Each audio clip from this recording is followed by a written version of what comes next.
Assalamualaikum warahmatullahi wabarakatuh. Di sini kami dari kelompok 8 akan mempresentasikan PowerPoint dari kami, yaitu materi tentang media pembelajaran biologi. Adapun anggota kami yaitu 1. Rahmi Zatul Asna, 2. Siti Anisa Nursadi, 3. Maulida Nur Aziza, 4. Mita Fauzia Cahyani. Materi pembahasan yang akan kami paparkan yaitu yang pertama, pengertian media pembelajaran biologi, yang kedua, macam-macam media pembelajaran, yang ketiga, fungsi media pembelajaran, yang keempat, manfaat media pembelajaran, dan yang kelima, kaitan antara media dan model pembelajaran. Baiklah, saya Rahmi Zahratul Asna akan menyampaikan materi tentang pengertian media pembelajaran biologi.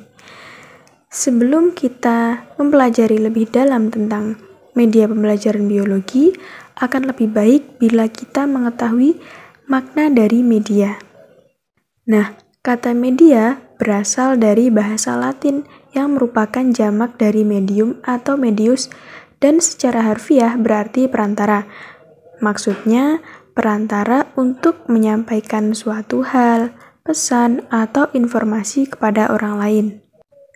Di dalam lingkup pendidikan, media ini berhubungan erat dengan proses pembelajaran, sebab media digunakan dan diintegrasikan dengan tujuan serta isi pembelajaran yang memiliki tujuan untuk mempertinggi mutu kegiatan belajar mengajar.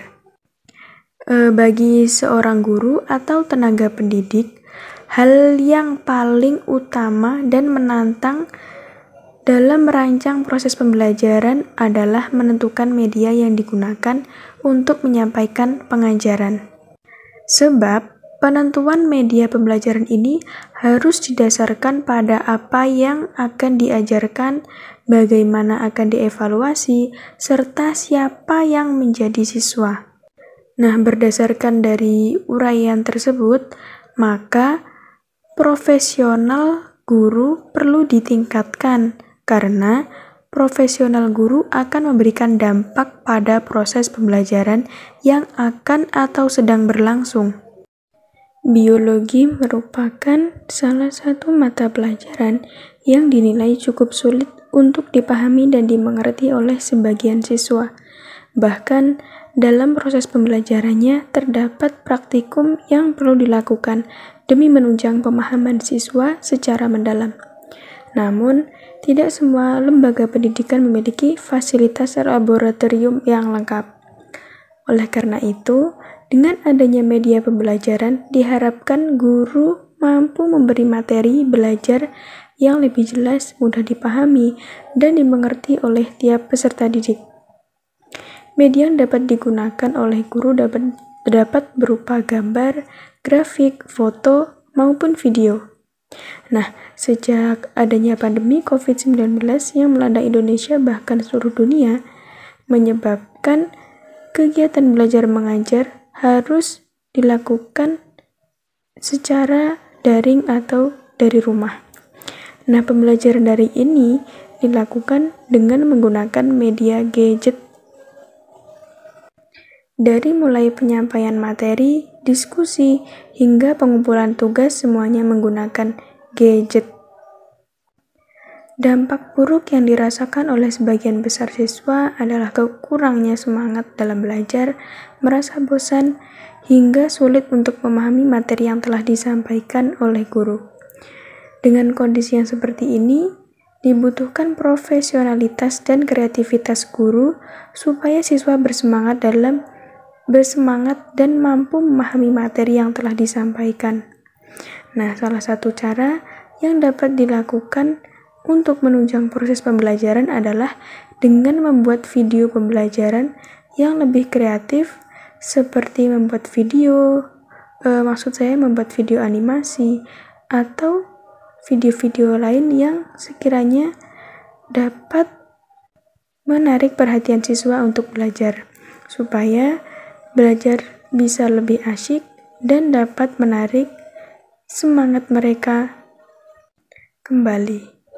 Selanjutnya adalah materi tentang macam-macam media pembelajaran akan disampaikan oleh teman saya, Siti Anisa Nursadi. Baik, saya Siti Anisa Nursadi akan menjelaskan macam-macam media pembelajaran biologi. Banyak sekali jenis media yang dikenal dan digunakan untuk menyampaikan informasi dan pesan pembelajaran. Para ahli mengklasifikasikan media pembelajaran berdasarkan sudut pandang dari mana mereka melihat dan mengevaluasi media. Jika dilihat dari berbagai sudut pandang, klasifikasi media pembelajaran adalah sebagai berikut. Pertama, tergantung pada jenis media, seperti media audio, media visual, dan media audiovisual. Kedua, media dapat dibagi menurut ruang lingkupnya, yaitu ruang lingkup yang luas dan simultan. Ruang media lingkup terbatas dan alat peraga individu. Ketiga, diukur dari bahan pembuatannya. Media dapat dibedakan menjadi media sederhana dan media kompleks. Keempat, dilihat dari bentuknya. Media dapat dibedakan menjadi media grafis 2 dimensi, media 3 dimensi, dan media elektronik.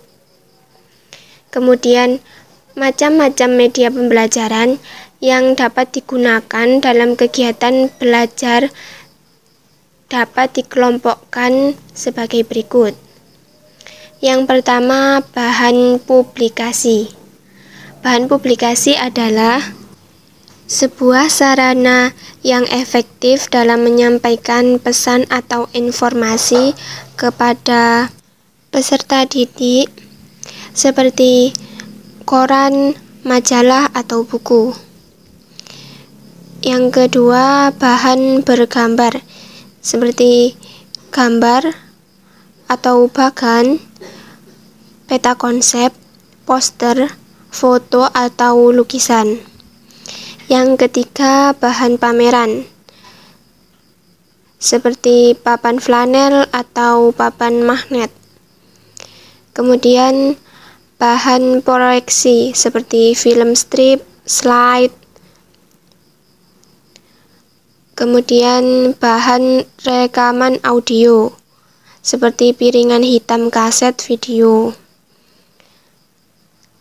Selanjutnya, bahan produksi. Contohnya kamera. Bahan siaran,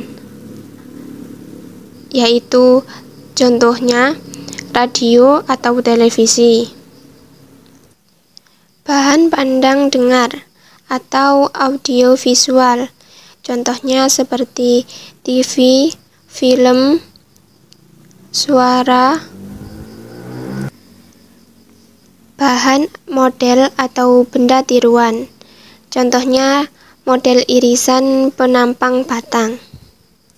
Penerapan media pembelajaran dapat digunakan pada saat pembelajaran tatap muka atau pembelajaran via online saat ini, dan juga dapat digunakan dalam pembelajaran praktikum di lab atau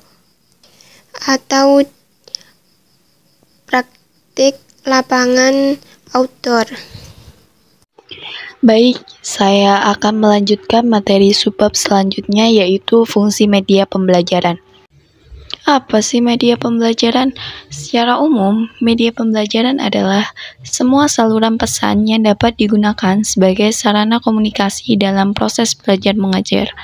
Penggunaan media dalam proses belajar mengajar dapat menghindari dari verbalisme.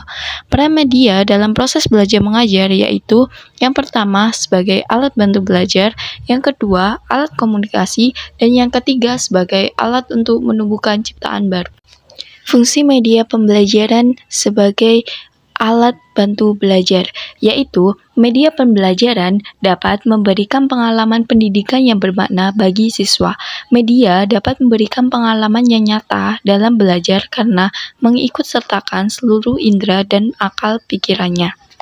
Sebagaimana yang dikemukakan oleh Hamalik, ada beberapa faktor keuntungan atau kegunaan media, yaitu yang pertama, meletakkan dasar-dasar yang konkret untuk berpikir sehingga mengurangi verbalisme. Yang kedua, memperbesar perhatian siswa.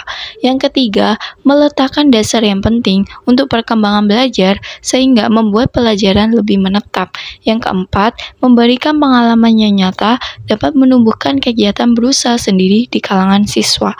Yang kelima, menumbuhkan pikiran yang teratur dan kontinu, terutama terdapat dalam gambaran hidup. Yang keenam, membantu tumbuhnya pengertian dan perkembangan kemampuan berbahasa. Yang ketujuh, memberikan pengalaman yang tidak mudah diperoleh dengan cara lain, serta membantu berkembangnya efisiensi yang lebih mendalam serta keragaman yang lebih banyak dalam belajar. Kedua, fungsi media pembelajaran sebagai alat komunikasi. Dengan adanya media, penyampaian pesan dari sumber pesan atau pendidik kepada penerima pesan atau peserta didik akan lebih mudah dipahami. Fungsi media pembelajaran yang ketiga yaitu sebagai alat untuk menumbuhkan ciptaan baru. Agar siswa dapat terangsang untuk mengikuti pelajaran, maka guru perlu menciptakan suasana belajar yang menyenangkan, penyajian materi yang tidak secara monoton, tetapi menggunakan media yang bervariasi dan sesuai. Maka perhatian anak didik akan terpusat pada pelajaran yang disajikan itu. Dengan menggunakan media pendidikan yang secara tepat dan bervariasi itu dapat mengatasi sikap pasif anak didik. Karena media pendidikan itu berguna untuk menumbuhkan gairah belajar siswa, memungkinkan interaksi yang lebih langsung antara siswa dengan lingkungan dan kenyataan, memungkinkan siswa belajar sendiri-sendiri menurut kemampuan dan minatnya. Selanjutnya, manfaat media pembelajaran.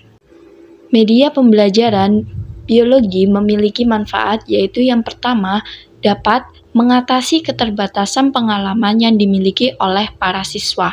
Yang kedua, dapat mengatasi keterbatasan indera, ruang, dan waktu. Yang ketiga, media dapat membangkitkan motivasi dan rangsangan anak untuk belajar. Dan yang keempat, media memberikan pengalaman yang integral atau menyeluruh dari konkret sampai hal yang bersifat abstrak. Materi subbab selanjutnya akan dipaparkan oleh rekan saya, Mita Fauzia Cahya. Mengkaitkan media pembelajaran biologi dengan model.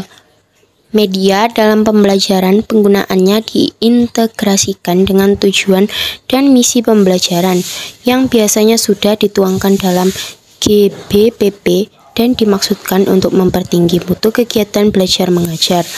Peralatan fisik untuk membawa atau menyampaikan isi pembelajaran. Ke dalamnya termasuk buku, radio, film, kaset, video, dan sebagainya, termasuk suara guru dan perilaku nonverbal. Dari batasan di atas, maka ada dua unsur yang terkandung dalam media pembelajaran, yaitu pesan atau bahan pembelajaran yang akan disampaikan dengan istilah lain disebut dengan perangkat lunak atau software. Yang kedua ialah perangkat keras atau hardware yang berfungsi sebagai alat belajar dan alat bantu kerja. Jenis-jenis media pembelajaran berdasarkan jenisnya dapat pula dikelompokkan sebagai berikut. 1. Media asli hidup seperti atau contohnya seperti akuarium dengan ikan dan tumbuhannya, akuarium dengan hewan darat dan tumbuhannya, kebun binatang dengan semua binatang yang ada, kebun percobaan atau kebun botani dengan berbagai tumbuhan, insektarium berupa kotak kaca yang berisi serangga, semut, anai-anai, dan sebagainya. 2. Media asli mati, misalnya herbarium, taksidermi, awetan dalam botol, bioplastik, dan diorama. Yang ketiga, media asli benda tak hidup, Contoh berbagai jenis batuan, mineral, kereta api, pesawat terbang, mobil, gedung, papan tulis, dan papan tempel. 4. Media asli tiruan seperti model irisan bagian dalam bumi, model penampang batang, penampang daun, model boneka, model torso tubuh manusia yang dapat dilepas dan dipasang kembali, model globe, model atom, model DNA, dan maket. Yang kelima, media grafis, bagan chart, diagram grafik, poster, plakat, gambar, foto, dan lukisan. Yang keenam, media dengar atau audio, program audio, tape recorder, piringan hitam, dan kaset. 7. Media pandang, dengar, atau audiovisual. Yang ke-9, media cetak, misalnya buku cetak, koran, dan majalah. Fungsi media pembelajaran dibedakan menjadi 2, yaitu alat peraga, yang merupakan media pembelajaran yang mengandung dan membawa ciri-ciri dari konsep yang dipelajari dan berfungsi untuk menurunkan keabstrakan dari konsep sehingga siswa dapat menerima pengalaman belajar langsung dengan real atau secara nyata. Yang kedua, sarana. Media belajar yang berfungsi sebagai alat bantu untuk melakukan kegiatan belajar mengajar yang berfungsi untuk memperlancar kegiatan belajar mengajar. Baiklah teman-teman, itulah paparan penjelasan materi dari kelompok kami, kelompok 8. Apabila ada penyampaian materi yang kurang jelas, bisa ditanyakan pada forum diskusi yang telah disediakan di Google Classroom. Terima kasih, kurang lebihnya mohon maaf. Wassalamualaikum warahmatullahi wabarakatuh.